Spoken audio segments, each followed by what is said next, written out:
Assalamualaikum warahmatullahi wabarakatuh. Kami dari kelompok 4. Di sini kami akan mempresentasikan materi tentang makroergonomik. Oke, selanjutnya sebelum masuk ke materi ergonomi makro, di sini saya akan menceritakan sedikit tentang sejarah ergonomi makro. Nah, istilah ini pertama kali dikenalkan oleh Hendrik pada tahun 1984. Nah, latar belakangnya itu karena perubahan teknologi yang sangat pesat yang melebihi kecepatan organisasi dalam mengantisipasinya, dan juga karena adanya kegagalan beberapa proses transfer teknologi pada negara berkembang akibat tidak ditinjaunya unsur makroergonomi. Kemudian, apa itu ergonomi? Ergonomi secara etimologi berasal dari dua kata dalam bahasa Yunani, yaitu ergon dan nomos. Ergon berarti kerja dan nomos berarti aturan, atau bisa diartikan sebagai suatu aturan dalam sistem kerja. Nah, menurut Suta Laksana, ergonomi itu ilmu yang mempelajari sifat, kemampuan, dan keterbatasan manusia untuk merancang suatu sistem kerja sehingga orang dapat hidup dan bekerja pada sistem itu dengan baik dan mencapai tujuan yang diinginkan melalui pekerjaan itu secara efektif, aman, dan nyaman. Kemudian ergonomi juga dibagi menjadi dua, yaitu ada ergonomi makro dan ergonomi mikro. Di sini kita akan membahas lebih dalam mengenai ergonomi makro. Pengertian ergonomi makro. Ergonomi makro adalah keilmuan ergonomi dalam lingkup sempit, seperti lingkup stasiun kerja, seperti menganalisa postur kerja pekerja, mendesain tempat kerja. Ergonomi makro merupakan suatu pendekatan sosioteknik dari tingkat atas ke bawah yang diterapkan pada perancangan sistem kerja secara keseluruhan pada berbagai level interaksi ergonomi mikro, seperti manusia pekerjaan, manusia mesin, dan manusia perangkat lunak, dengan tujuan mengoptimalkan desain sistem kerja dan memastikan sistem kerja tersebut berjalan dengan harmonis. Ergonomi makro berperan dalam mendesain beberapa sosioteknikal sistem dalam kaitan dengan manusia, organisasi, dan teknologi. Bagi para ergonomi makro merupakan suatu perspektif untuk melihat sistem dalam skala yang lebih besar, agar investasi dalam ergonomi mikro lebih berhasil. Ya, ada juga tujuan dari makroekonomi adalah satu, untuk mengharmonisasikan sistem kerja secara utuh baik pada tingkat mikro maupun mikro. Yang kedua ada meningkatkan kepuasan kerja yang berkomitmen pada kesehatan dan keselamatan pekerja. Dan terakhir itu dapat meningkatkan produktivitas.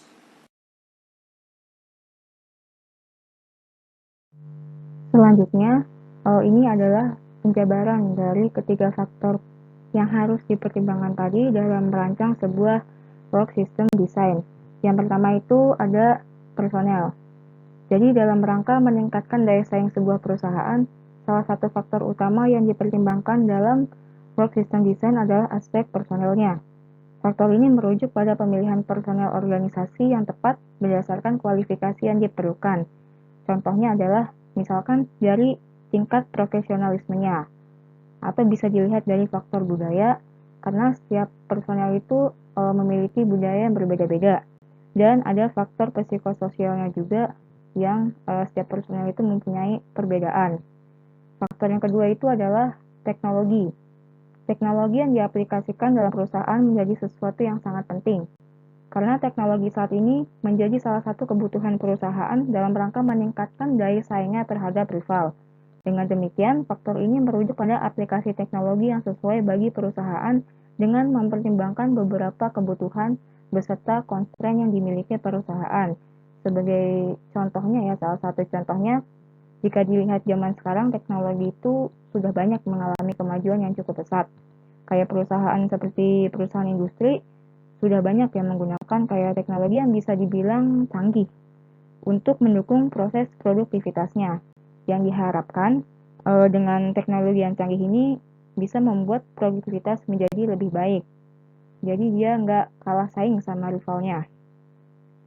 Selanjutnya ada faktor yang ketiga yaitu lingkungan. Jadi faktor lingkungan ini merupakan elemen eksternal di dalam sebuah perusahaan. Meskipun termasuk ke dalam elemen eksternal, lingkungan ini merupakan sesuatu yang berpengaruh terhadap keberlanjutannya suatu perusahaan. Jadi kondisi lingkungannya secara dinamis mengalami perubahan, mengharuskan perusahaan perlu melakukan beberapa penyesuaian agar operasional perusahaan tidak bertentangan dengan kebutuhan lingkungan. Jadi lingkungan di sini walaupun dia elemen eksternal, tapi dia juga punya peranan penting dalam organisasi.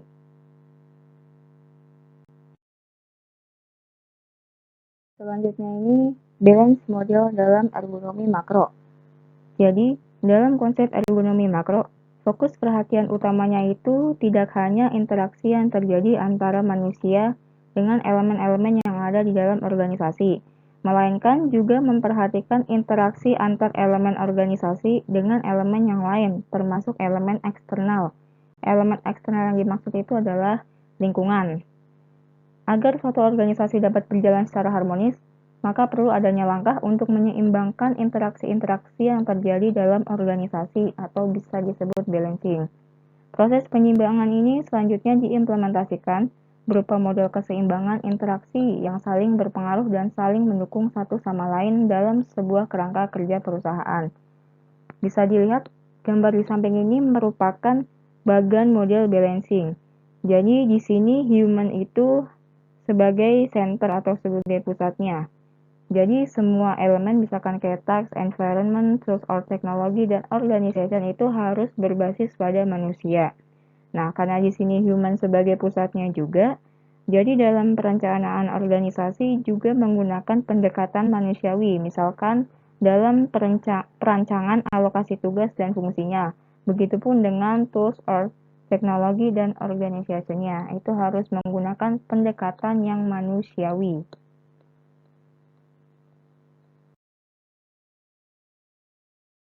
Selanjutnya ada possible misfits. Jadi apa itu possible misfits? Interaksi yang tidak harmonis di antara faktor-faktor dalam model tersebut dapat menyebabkan suatu fenomena yang disebut sebagai kemungkinan ketidaksesuaian atau possible misfit. Di sini ada kata faktor-faktor. Faktor-faktor yang dimaksud di sini adalah ketiga faktor penting tadi yang harus dipertimbangkan dalam merancang sebuah work system design, yaitu ada personel, teknologi, dan lingkungan. Nah, di sini ada beberapa contoh possible misfit yang dapat terjadi, antara lain yang pertama itu adalah keterampilan pekerja yang tidak sesuai dengan kualifikasi pekerjaan. Yang kedua, kebijakan manajemen yang tidak dipatuhi oleh pekerja. Yang ketiga, teknologi yang digunakan tidak sesuai dengan kebutuhan pekerja atau tugasnya atau perusahaan. Yang keempat, keberadaan perusahaan atau organisasi mengancam keselamatan lingkungan. Dan yang kelima, beberapa faktor luar yang mempengaruhi kerja. Lalu, pembahasan mikroergonomi. Mikroergonomi merupakan keilmuan ergonomi dalam lingkup mikro seperti antropometri, fisiologi kerja, serta biomekanika kerja. Antropometri merupakan ilmu yang mempelajari pengukuran dimensi tubuh seperti ukuran, berat, volume, dan sebagainya pada tubuh manusia, dan karakteristik khusus dari tubuh seperti ruang gerak. Fisiologi kerja merupakan ilmu yang mempelajari fungsi atau faal tubuh manusia pada saat bekerja dan merupakan dasar dari pergerakan manusia dengan sekitarnya. Lalu, biomekanika merupakan ilmu yang menggunakan hukum-hukum fisika dan konsep mekanika untuk mendeskripsikan gerakan dan gaya pada berbagai macam bagian tubuh ketika melakukan aktivitas.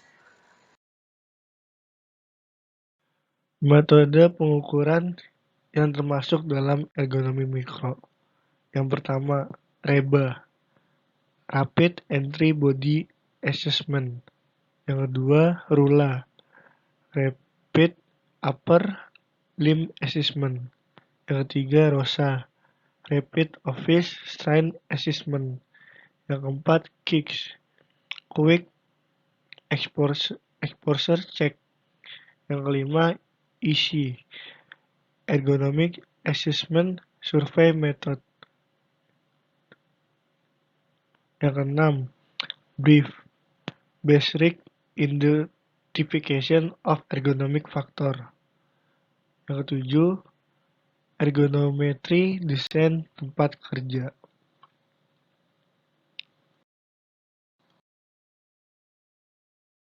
Selanjutnya yaitu apa perbedaan antara ergonomi makro dan ergonomi mikro? Perbedaannya yaitu kalau ergonomi mikro dari namanya aja kecil, jadi dia sistem kerja fokusnya itu untuk lingkup yang lebih kecil, contohnya sistem kerja komputer dan manual handling. Nah, kalau ergonomi makro, dia sistem kerjanya tuh lebih besar lingkupnya, seperti pada organisasi perusahaan. Lalu apa nih hubungannya si ergonomi mikro dan ergonomi makro? Nah, hubungannya itu, desain ergonomi makro yang efektif, dia akan menggerakkan aspek-aspek rancangan ergonomi mikro, sehingga menjamin kesesuaian secara ergonomi dari komponen-komponen sistem dengan struktur sistem kerja keseluruhannya.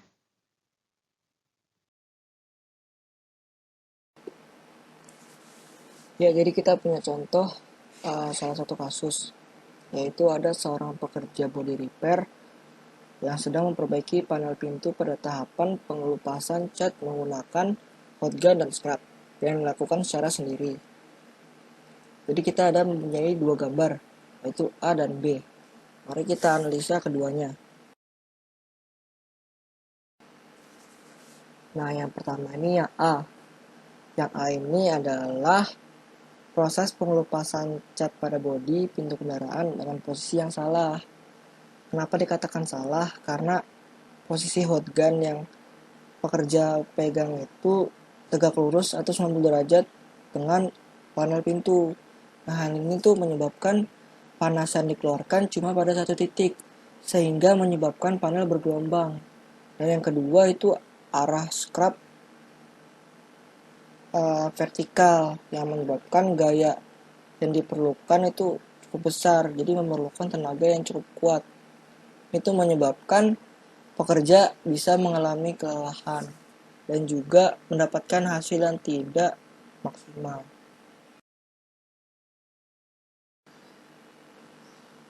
Jadi dari gambar B ini adalah proses pengelupasan cat pada bodi pintu kendaraan dengan posisi yang benar. Kenapa dibilang benar? Karena pekerja memegang hot gun-nya dengan posisi hot gun kurang lebih 45 derajat. Dan juga posisi scrap searah dengan panjang bodi dan sebesar 45 derajat dari permukaan panel. Dan juga posisi pekerja di gambar ini tegak dan cenderung agak serong, yang menyebabkan ini tuh lebih nyaman dari posisi A dalam menggerakkan scrap tersebut. Dan juga nih pekerja harus melakukan tahapan ini secara searah, jangan bolak-balik, agar hasil yang didapat bisa rapi dan tidak menimbulkan cacat pada panel. Dari contoh kasus tersebut, kalau dilihat dari perspektif mikroergonominya, itu dilihat dari kesalahan kerja dalam proses body repair adalah pada posisi tubuh yang kurang tepat, sehingga hasil kerja tidak optimal. Maka itu dilakukan perbaikan pada posisi tubuhnya, sehingga pekerjaan bisa optimal. Lalu dari perspektif makroergonominya, pengerjaan secara sendiri pada body repair, khususnya pada panel pintu, akan lebih mempermudah pekerjaan karena bidang yang dikerjakan tuh sangat kecil atau sempit, sehingga akan lebih mudah bagi pekerja jika dilakukan secara sendiri. Ya, Assalamualaikum warahmatullahi wabarakatuh. Nama saya Wibowo Halim. Di sini akan melanjutkan presentasi ya. yang sudah teman-teman saya sampaikan. Sini saya akan menjelaskan tentang sasaran penerapan makroergonomi. Sebenarnya goals dari makroergonomi itu simple ya, yaitu mengharmonisasikan antar pekerja dengan lingkungan, juga mengharmonisasikan interaksi antar elemen organisasi dalam suatu perusahaan sehingga tercipta suatu kesesuaian atau fits manusia dengan faktor organisasi, faktor pekerjaannya, faktor lingkungan, dan organisasinya. Nah, dari gambarnya kita bisa lihat nih, dalam lingkaran biru kecil ini adalah yang ruang lingkupnya lebih kecil, ada mikroergonomi, yaitu menyesuaikan pekerjaan untuk manusia, dan dalam ruang lingkup yang lebih besar ada makroergonomik, yaitu menyesuaikan organisasi untuk manusia. Jadi kurang lebihnya makroergonomik ini adalah bertujuan untuk membuat lingkungan organisasi nyaman untuk pekerja, agar pekerja tersebut dapat meningkatkan produktivitasnya, agar dapat meningkatkan keuntungan bagi perusahaan, kurang lebihnya seperti itu. Karena pada dasarnya manusia itu bekerja untuk hidup, bukan hidup untuk bekerja. Oke, lanjut. Sasaran perancangan ergonomi sosial mendapatkan rancangan sistem yang cocok bagi unsur manusia, seperti masyarakat, rancangan yang sesuai dengan fisik, psikologi, dan sosiologi manusia, serta sasaran sosial masyarakat yang bersangkutan. Ergonomi sosial ini mengacu pada kebijakan yang berinteraksi bersama masyarakat serta teknologinya. Sasaran perancangan ergonomi organisasi yaitu mendapatkan rancangan sistem yang cocok bagi unsur manusia, kemudian rancangan yang sesuai dengan fisik, psikologi, dan sosiologi manusia. Lalu sasaran manusia di dalam organisasi yang bersangkutan menjadi sasaran organisasi yang tercapai. Organisasi meliputi ruang lingkup antara manusia, teknologi, serta lingkungan yang saling berinteraksi dan bekerja sama. Oke, kita lanjutkan nih, apa sih hal-hal yang harus kita perhatikan dalam penerapan makroergonomi? Nih, apa yang harus kita perhatikan dalam penerapan makroergonomi? Ada dua aspek pentingnya. Yang pertama ada aspek organisasinya, yang kedua ada aspek sosial. Dalam aspek organisasi suatu industri, apakah industri tersebut nih strukturnya itu sudah benar? Apa yang maksud strukturnya? Apakah sistem hierarkinya baik dari suatu industri tersebut? Bagaimana kerjasama antar divisi-divisi dari organisasi tersebut? Nah, itu harus kita perhatikan. Selanjutnya, kita juga harus memperhatikan yang namanya economics labor atau ekonomi dari pekerjanya. Kita harus memperhitungkan waktu kerjanya. Lalu kita juga harus mengevaluasi kembali pekerjaannya. Apakah itu terlalu berat atau terlalu ringan? Apakah upahnya sesuai atau tidak?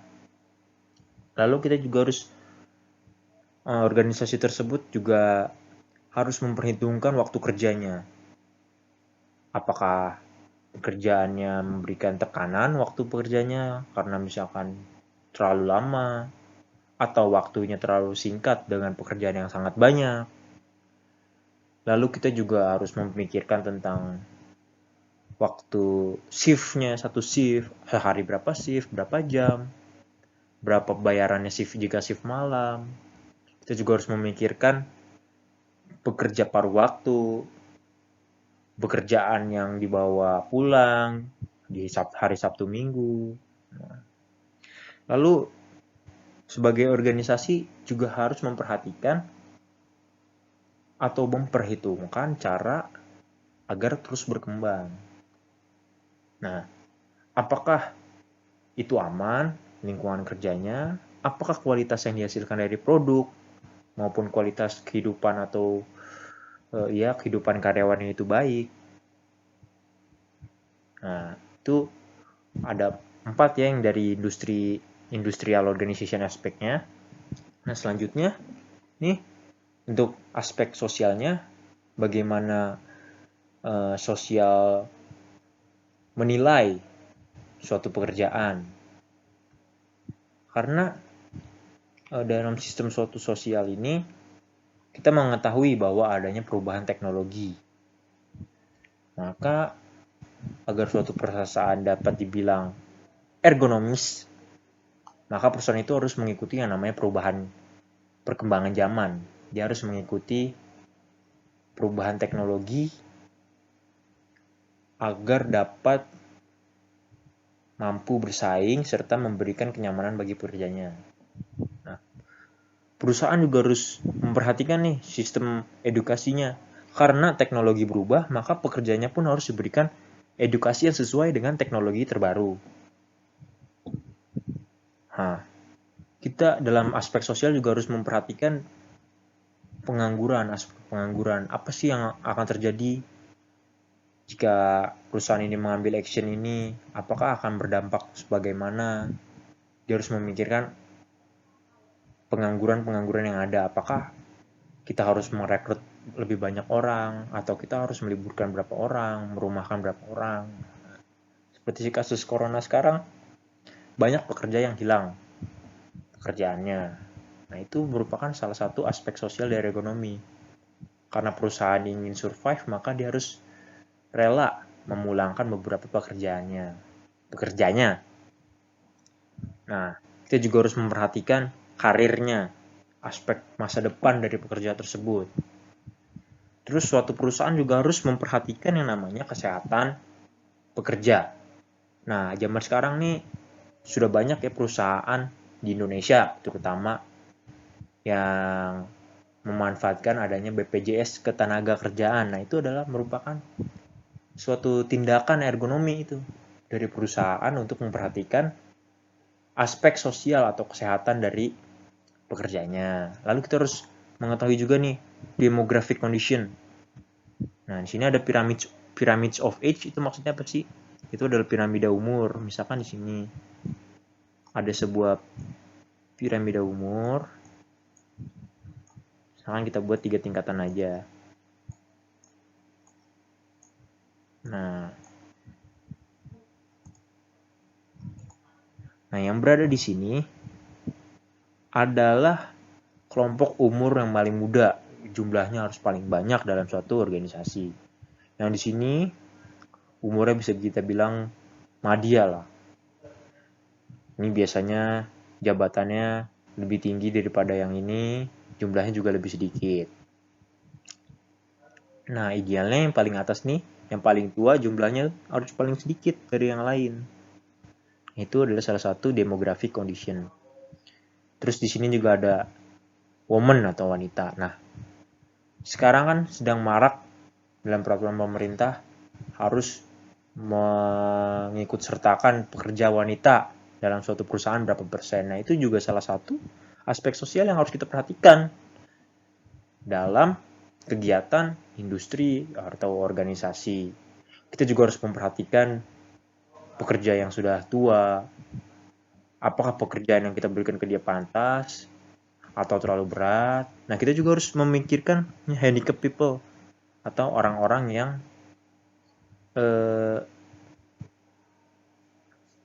memiliki kekurangan tertentu, baik dalam fisik ataupun yang lainnya.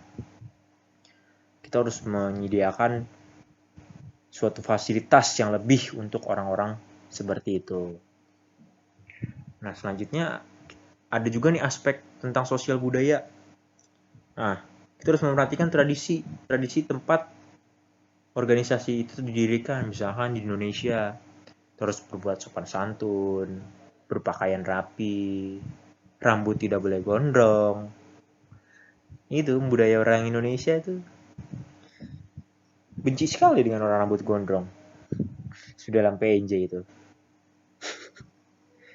Selanjutnya, kita juga harus memahami isu-isu teknikal, memahami ergonomi dalam dunia ketiga. Nah, ini semua merupakan aspek-aspek dari makroergonomi. Sedangkan yang dalam sini nih, kotak kecil ini menunjukkan hubungan antara manusia dengan pekerjaannya. Ini merupakan aspek dari mikroergonomi. Nah, dalam kotak ini digambarkan bagaimana seseorang melakukan scene milling, ini scene milling nampaknya melakukan suatu pekerjaan. Karena seperti kita tahu, mikroergonomi adalah menyesuaikan pekerjaan agar sesuai dengan manusia. Entah mesinnya dibuat sedemikian rupa untuk membantu pekerjaan manusia, atau lingkungannya kita buat mendukung manusia untuk melakukan pekerjaan tersebut. Nah, itu adalah kurang lebihnya beberapa hal yang harus kita perhatikan dalam penerapan makroergonomi dan mikroergonomi dalam suatu perusahaan. Oke. Nah, nih, kita lanjutin lagi. Sini adalah bagaimana cara kita menerapkan mikro dan makroergonomi. Sebenarnya dalam menerapkan mikro dan makro ini, ergonomi ini cenderung sama. Nah, kita langsung aja terjun ke mikroergonomi. Langsung kita terjun ke mikroergonomi. Apa sih yang harus kita lakukan untuk menerapkan mikroergonomi? Nah, pertama, kita harus mendiagnosis atau menganalisa, melakukan inspeksi, misfit, atau ketidaksesuaian antara lingkungan pekerjaan dengan manusia. Ketidaksesuaian tadi dibuat menjadi sebuah list permasalahan yang nantinya akan diperbaiki. Bagaimana sih cara kita mengetahui adanya suatu masalah? Pertama, kita bisa melakukan wawancara secara langsung pada pekerja. Kedua, kita bisa melihat performanya. Dari produk yang dihasilkan, apakah ada suatu kecacatan atau tidak. Nah, yang ketiga, kita dapat mengamatinya secara langsung.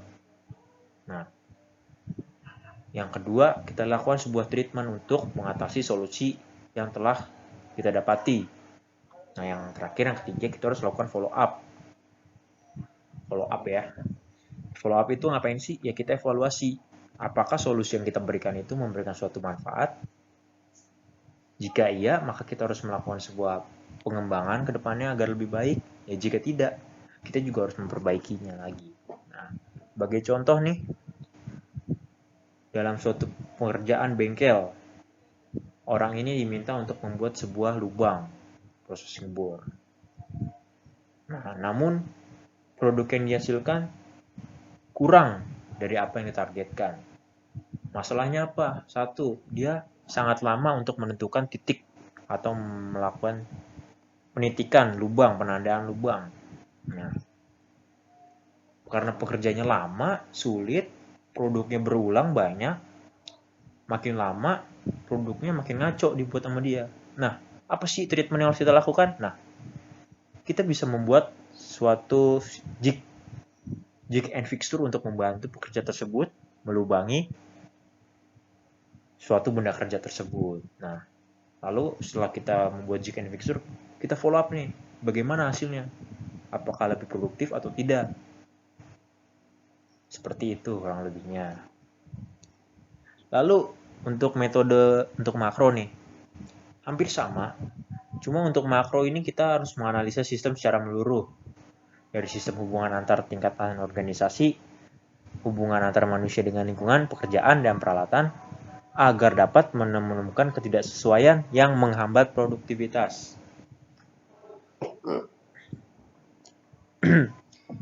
Jadi, kita lanjutin dulu. Nah, yang kedua nih ada tentukan ketidaksesuaian. Nah, ketidaksesuaian tadi dilakukan sebuah perbaikan dengan cara mengetahui akar permasalahannya serta menyamakan kembali goals dari setiap tingkatan sistem organisasi. Nah, yang ketiga tuh harusnya lakukan kembali evaluasi. Contoh nih untuk metode untuk makro. Kita sebuah organisasi yang kecil dulu, misalkan kita ingin melakukan sebuah pentas seni. Dari divisi acara, dia ingin mengundang sebuah artis girl band ya, Blink misalnya Blink, nah atau Blackpink. Nah, namun dari divisi lain, misalkan dari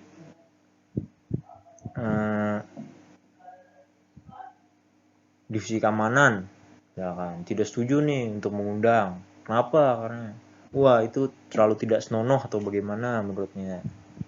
Nah, kedua divisi ini harus saling berembuk, harus saling berkomunikasi kembali. Kenapa? Apa ada solusi keluarnya? Nah, kurang lebihnya seperti itu. Misalkan karena wah Blackpink tidak sesuai dengan ini kebudayaan Indonesia, wah terlalu vulgar. Nah, kita bisa carikan, misalkan kita ganti jadi girl band dari Indonesia. Nah, kurang lebih seperti itu. Ya.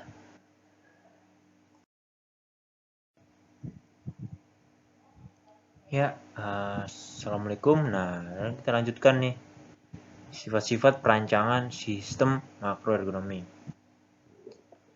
Jadi dalam merancang suatu sistem makroergonomik atau kita ingin memperbaiki suatu sistem nih, ada 3 sifat nih yang sangat ditonjolkan saat kita ingin.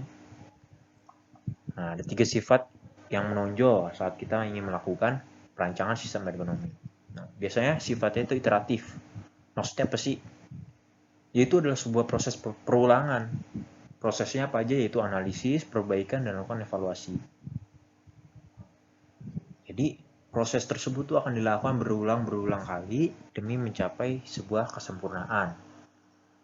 Nah, sama ya, seperti penerapan sistem Kaizen, akan selalu ada inovasi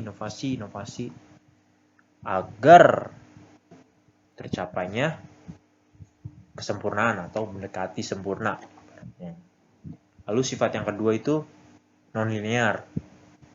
Jadi perencanaan itu tidak sederhana karena variabelnya bersifat subjektif dari masing-masing individu, bahkan tiap tingkatan organisasi memiliki tujuan dan permasalahan yang berbeda.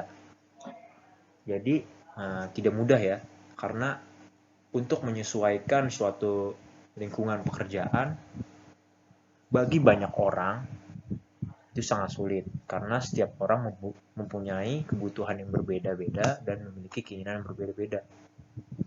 Nah, selanjutnya sifat yang terakhir nih, sifat stokastik, yaitu adalah sifat ada sesuatu yang belum terjadi kepastiannya. Jadi saat kita ingin membuat keputusan karena sesuatu hal yang belum terjadi, maka datanya belum ada, maka akan lebih sulit kita untuk menarik kesimpulan. Jadi ini maksudnya apa? Seperti kita melakukan sebuah casting atau peramalan, apa sih yang kemungkinan akan terjadi? Nah, itu akan sulit kita untuk menentukan keputusannya. Inilah 3 hal atau 3 sifat yang akan kita temukan saat kita melakukan perencanaan dalam sistem perancangan makroergonomi. Nah, thank you guys, itu aja dari saya. Selanjutnya yang terakhir yaitu studi kasus, di mana PTX sedang bingung dengan permintaan karyawan untuk membeli penutup telinga dengan kualitas yang baik. Secara otomatis harganya pun juga mahal. Departemen Keuangan tentu saja berpikir 2 kali untuk memenuhi permintaan ini. Lalu, keputusan apa nih yang harus diambil pimpinan PTX untuk mengatasi masalah tersebut? Nah, gimana nih cara menyelesaikan permasalahan suatu perusahaan ini dengan menggunakan pendekatan makroergonomi? Nah, solusinya itu Departemen Keuangan ini kan beranggapan permintaan tersebut tuh sangat sulit kan untuk dipenuhi karena memakan biaya yang sangat besar, dan juga menggunakan penutup telinga yang biasa aja udah cukup gitu untuk memenuhi syarat keselamatan dan kesehatan kerja. Kemudian si pimpinan PTX ini tapi dia mencoba melihat dari aspek makroergonominya nih, dimana udah disebutin bahwa komponen yang paling utama dalam sebuah perusahaan itu adalah pekerja. Nah, emang benar nih, menggunakan penutup telinga yang biasa itu udah cukup. Tapi kalau dilihat dari segi kenyamanan pemakaian, jelas berbeda jauh. Nah, hal ini dia sangat berpengaruh nih kepada performansi pekerja. Oleh karena itu, si pimpinan PTX ini dia akhirnya menyetujui permintaan untuk membeli penutup telinga dengan kualitas yang baik. Nah, inti dari pendekatan makroergonomi itu dengan menambahkan faktor manusia sebagai pertimbangan dalam mengambil keputusan. Thanks for watching. Semoga video ini bermanfaat untuk kalian. Don't forget to like, comment, and subscribe.